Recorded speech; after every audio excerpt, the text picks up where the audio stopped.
Lógica de predicados, parte 3. Né? Nessa aula, a gente vai tentar visualizar um pouco os quantificadores. Né?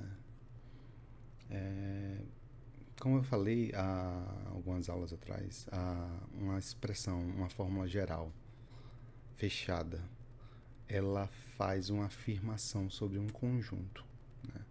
Ela não é uma simples proposição, né, geral, assim, uma frase, mas ela está fazendo uma afirmação, aplicando um predicado a alguns elementos de um grupo ou a todos os elementos do grupo, né, dependendo do quantificador usado. Né. Então, a gente pode visualizar num conjunto universo, nós temos um predicado, simbolizado pela letra grega φ, né, e temos nesse conjunto universo vários indivíduos, né? Vários elementos. Alguns estão dentro de φ, outros estão fora.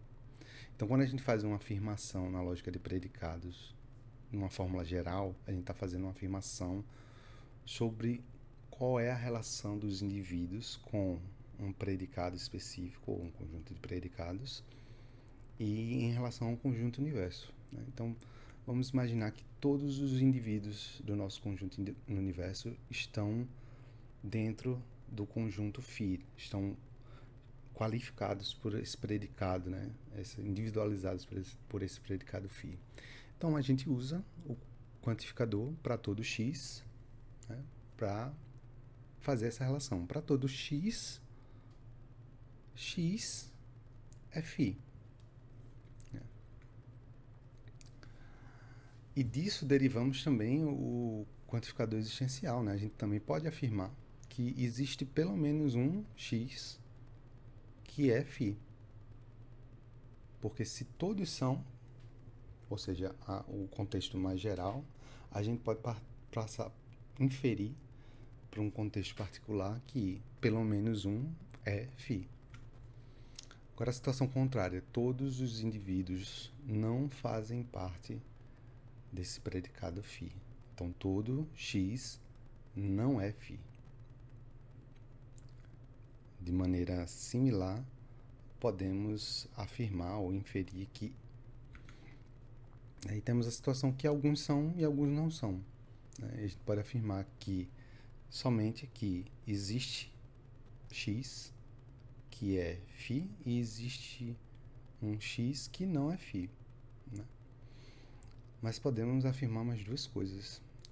A gente pode afirmar que é falso que todo x é φ, porque a gente comprovou já que existe pelo menos um x que não é φ. Então a gente não pode afirmar que todos são φ.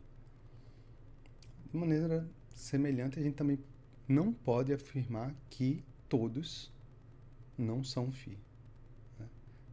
E isso fica muito claro de visualizar se a gente olhar para a figura dos conjuntos, né? Pensar numa teoria dos conjuntos. Temos também algumas afirmações categóricas. Afirmações, porque elas não se iniciam com o negativo, né, com o conectivo negativo, e elas têm algumas relações entre si, como podemos visualizar. Né? As 4 afirmações categóricas são todos são, nenhum é, alguns são e alguns não são. E quais são as relações entre elas? Nós temos contrários, né? Que são as duas afirmações superiores. Né? Todos são x ou nenhum é x. O que quer dizer que elas são contrárias? Quer dizer que elas não podem ser verdade ao mesmo tempo. Né? Se todos são x, então é falso que nenhum é, e vice-versa. Se nenhum é x, é falso que todos são.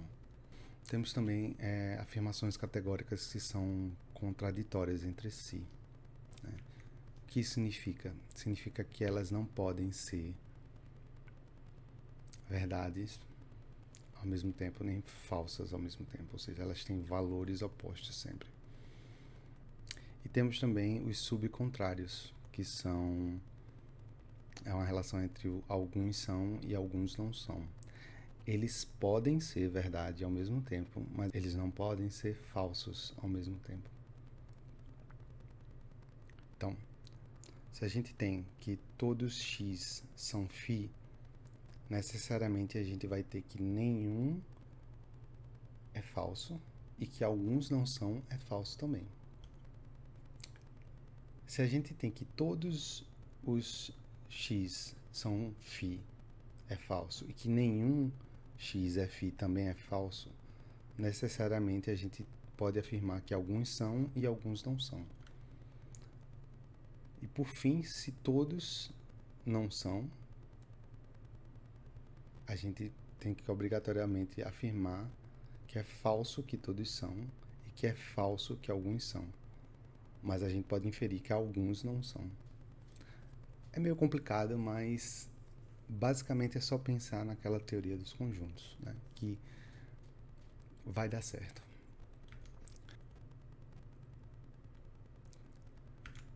Tá, só para reforçar mais uma vez, e a gente vai criar agora uma tabelinha de equivalências. Se eu afirmo que todos x, para todo x, φ de x, necessariamente eu tenho que negar a afirmação que alguns não são. Porque se todos são, não tem como não ter um que não seja. Então essas afirmações, elas são equivalentes. Do mesmo jeito, se eu afirmo que nenhum é, eu tenho que negar que alguns são. Mais uma vez, elas são equivalentes. Se eu afirmo que alguns são, necessariamente eu tenho que negar que nenhum é. A gente não sabe se todos são, a gente não sabe se alguns não são, mas a gente tem certeza que a afirmação nenhum é falsa. Então, por isso elas são equivalentes. E por fim, se tiver certeza que alguns não são, então a gente pode afirmar categoricamente que é falso que todos são. Porque a gente tem aqui uma prova que alguns não são. Então, como todos podem ser se alguns não são? Mais uma vez, é a questão da contradição. E essa, basicamente, é a tabela de equivalência entre o para todo e o existe um. É meio complicado, eu sei, mas se você tentar visualizar através da teoria dos conjuntos, talvez fique mais fácil de visualizar.